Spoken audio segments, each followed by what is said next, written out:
ក្តែងតែចិត្តស្រឡាញ់លេងយកបេះដូងមានធ្វើជាល្បែងคลิกអស់ទៅហើយទើបតែនឹងឃើញមនុស្សស្រីម្នាក់សន្តិភ្នែកព្រោះខ្ញុំអិនស្បាយបែកគ្នាយូរហើយមិនដេញបេះដូងបងនៅណាអូន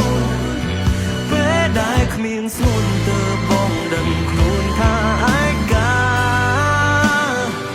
ពេលនេះយល់ច្បាស់ថាមិនអាចរួចខ្វះជីវ៉ា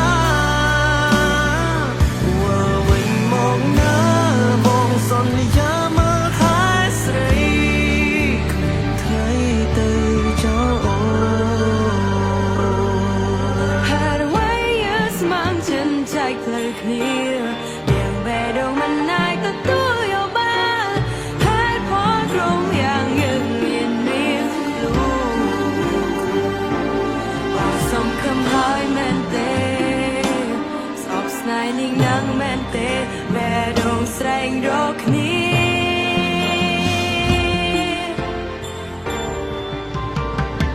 បែកគ្នាយូរហើយមិនដេញបេះដូងបងនៅណាអូនពេលដែលគ្មានស្នួនទើបបងដឹងខ្លួនថាឯកា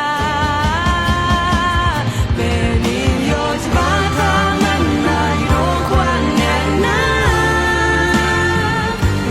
វិញមកណាបងសន្យាមើលថែស្រីគ្មានថ្ងៃទៅចោលស្មួ